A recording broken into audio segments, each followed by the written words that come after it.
अस्सलामुअलैकुम।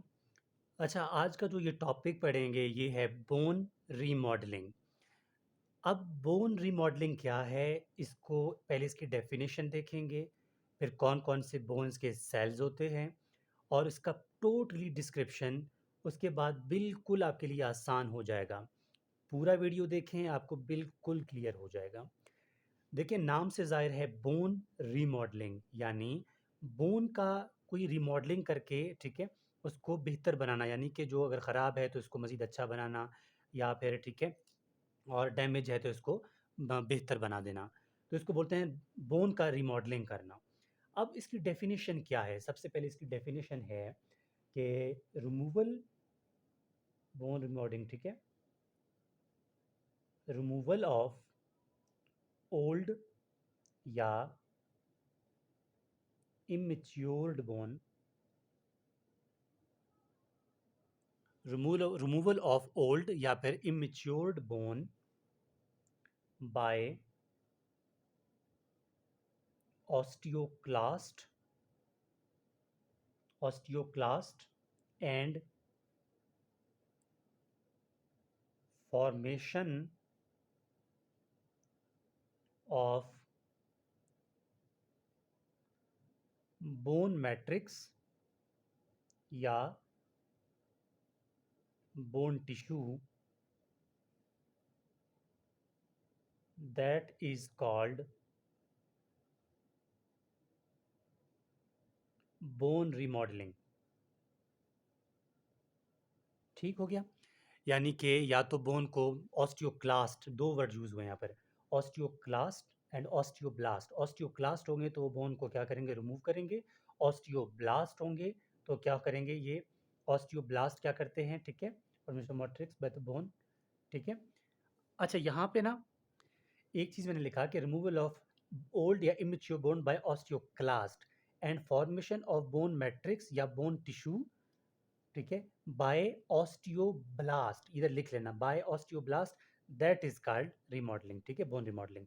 यहाँ पर दो वर्ड यूज हुए हैं, एक है ऑस्टियोक्लास्ट, एक है ऑस्टियोब्लास्ट। ये दोनों सेल्स होते हैं, बोन सेल्स होते हैं।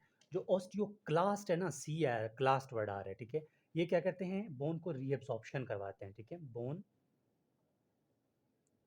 रीएब्सॉर्प्शन करवाते हैं। और ऑस्टियोब्लास्ट के क्या करते हैं, बोन की फॉर्मेशन करवाते हैं।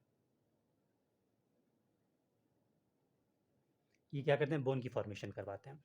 अब कुछ बातें इनके लिए, ऑस्टियोब्लास्ट और ऑस्टियोक्लास्ट के लिए, ठीक है। ऑस्टियोक्लास्ट की पहले बात करते हैं, ठीक है, ऑस्टियोक्लास्ट। अब जो ऑस्टियोक्लास्ट है ना, ये खुद कहाँ से आता है, ठीक है, ऑस्टियोक्लास्ट है, ये आता है एच एस सी सेल, यानी कि हिमेटोपोएटिक स्टेम सेल से। ठीक है, हिमेटोपोएटिक स्टेम सेल से, हिमेटोपोएटिक स्टेम सेल से ये बनाता है, ठीक है, मॉयलाइड सेल्स, मॉयलाइड सेल्स। और ये माइलाइड सेल्स आगे बनाते हैं मोनोसाइट्स, और ये मोनोसाइट्स आगे बनाते हैं ऑस्टियोक्लास्ट। ठीक है, इस बात को याद रखना है आपने। अब ऑस्टियोक्लास्ट की बात हुई तो यहाँ पर ऑस्टियोब्लास्ट की भी बात करते हैं। बहुत आसान है ये टॉपिक, ठीक है। ऑस्टियोब्लास्ट, अब ऑस्टियोब्लास्ट जो है ना, ये कहाँ से आते हैं, ये आते हैं मीजन काइमल स्टेम सेल से, मीजन काइमल स्टेम सेल्स। और मीजन काइमल स्टेम सेल से आगे बनते हैं ऑस्टियोब्लास्टिक, ऑस्टियोब्लास्ट प्रोजेनिटर सेल्स,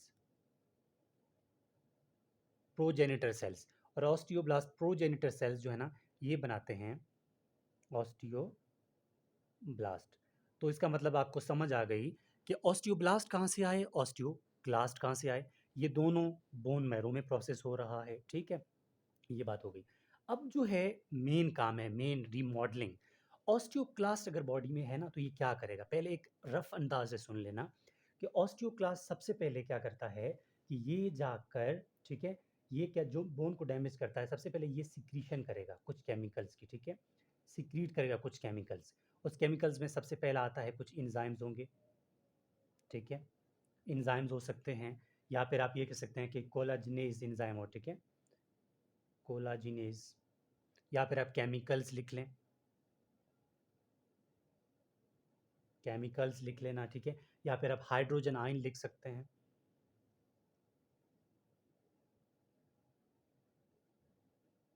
ये ऑस्टियोक्लास्ट रिलीज करेगा।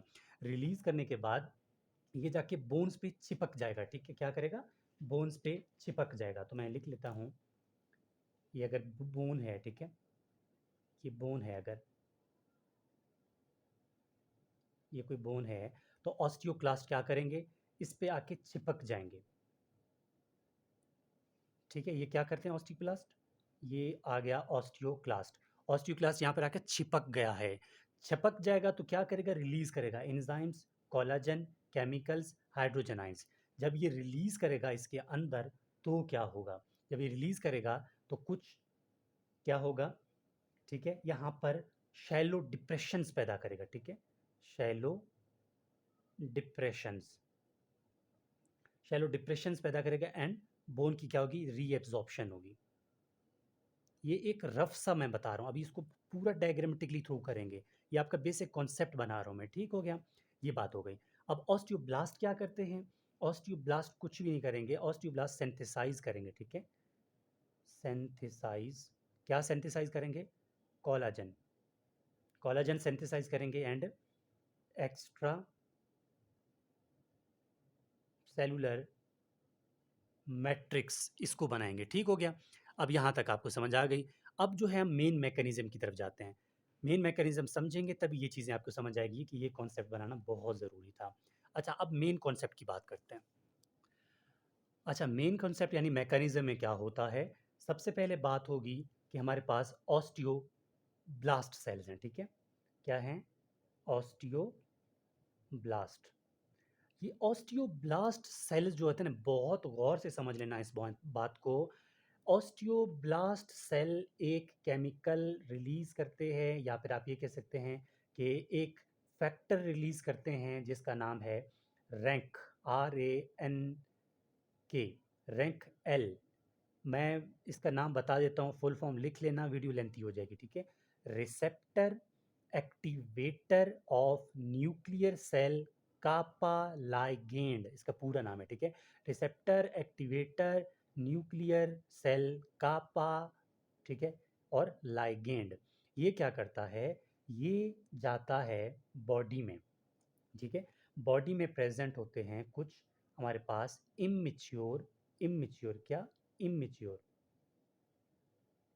इममेच्योर ऑस्टियोक्लास्ट सेल होते हैं, ठीक है? बॉडी में इममेच्योर ऑस्टियोक्लास्ट सेल होते हैं जिनके ऊपर रिसेप्टर है, जिसके ऊपर रिसेप्टर है, उस रिसेप्टर को बोलते हैं, ये क्या था? रैंक एल था ना? इस रिसेप्टर को बोलते हैं रैंक, रैंक आर। रैंक का वही एब्रिविएशन, आर का मतलब रिसेप्टर, ठीक है? ये केमिकल यानी फैक्टर रिलीज हुआ ऑस्टियोब्लास्ट से, इनका रिसेप्टर प्रेजेंट होता है इममेच्योर ऑस्टियोक्लास्ट के ऊपर, जो कि बॉडी में प्रेजेंट होते हैं, उनको बोलते हैं रैंक आर, ठीक है? अब ये क्या करेंगे? ये जब जैसे ही आएगा इस पे इसके साथ रैंक एल आएगा, इसके साथ जुड़ जाएगा तो ये एक्टिवेट होगा, ठीक है? इमेच्योर जो था ना, ये ऑस्टियोक्लास्ट, ये एक्टिवेट होगा। एक्टिवेट जब होगा, एक्टिवेटेड, एक्टिवेटेड वाला कहाँ जाएगा? और जैसे ही एक्टिवेट हो जाएगा तो ये बोन के पास जाएगा, ठीक है? एक्टिवेट करके बोन के पास जाएगा। ये एक्टिवेट करके एग्जाम्पल आ गया बोन के पास। जैसे ही ये बोन के पास आएगा, ये पहुंचेगा यहाँ पर बोन के पास, ये बोन के पास इस तरह जुड़ जाएगा, ठीक है? ये बोन के पास जुड़ जाएगा।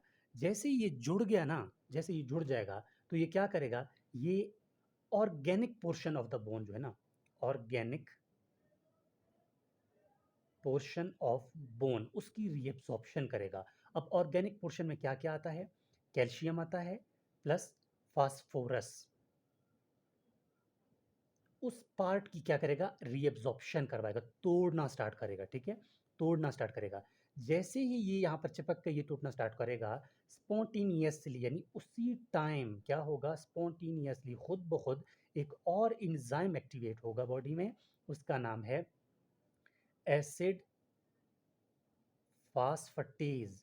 ये एंजाइम क्या करेगा, इसने तो ऑर्गेनिक पोर्शन का किया था ना, अब ये रिमूव करेगा इनऑर्गेनिक पोर्शन। ये एंजाइम क्या करेगा, इन ऑर्गेनिक पोर्शन को भी मिनरलाइज करेगा, ख़त्म कर देगा, इनऑर्गेनिक पोर्शन ऑफ बोन।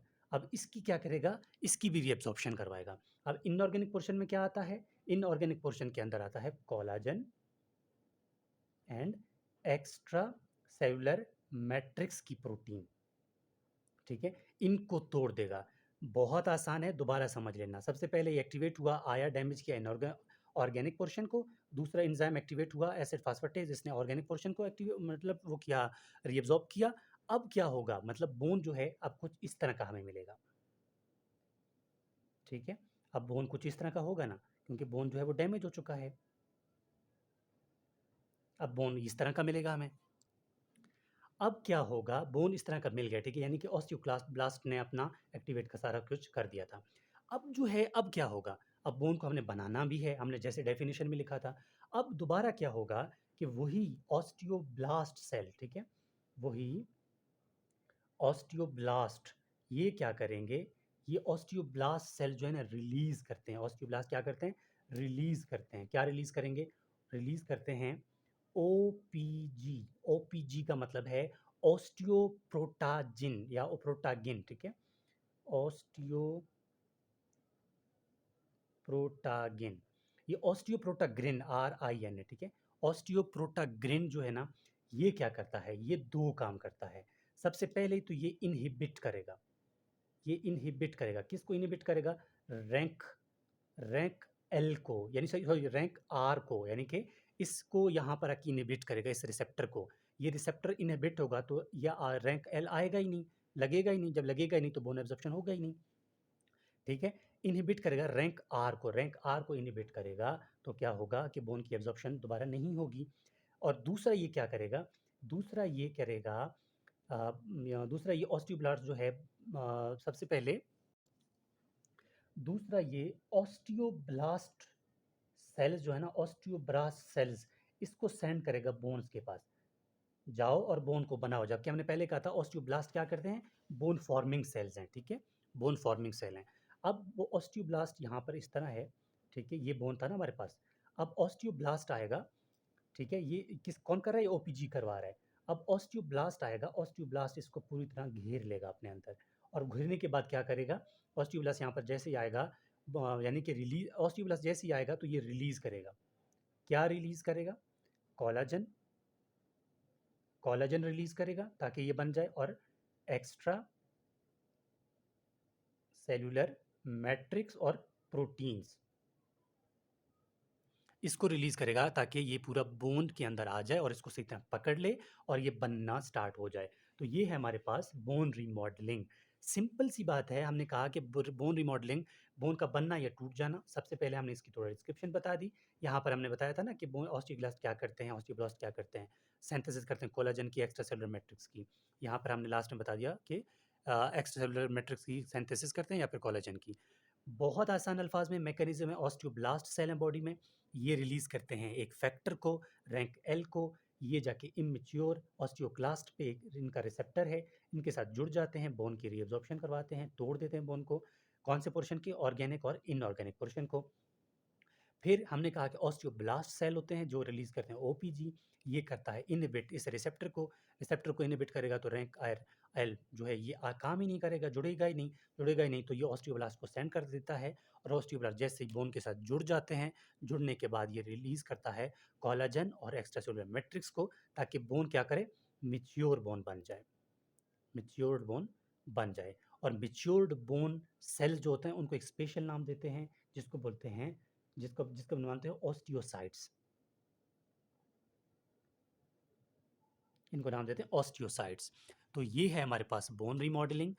कोई भी कन्फ्यूजन हो तो आप लोग कमेंट बॉक्स के थ्रू या फिर व्हाट्सएप के थ्रू मुझसे कांटेक्ट कर सकते हैं। ये मेरा व्हाट्सएप नंबर है। आपका जो भी कन्फ्यूजन होगा तो आप इस व्हाट्सएप के थ्रू मुझसे कांटेक्ट कर सकते हैं, और ये नोट्स अगर किसी को चाहिए तो वो भी आपको मिल जाएगा। तो प्लीज़ चैनल को सब्सक्राइब करें, शेयर करें एंड कमेंट करें। बहुत शुक्रिया।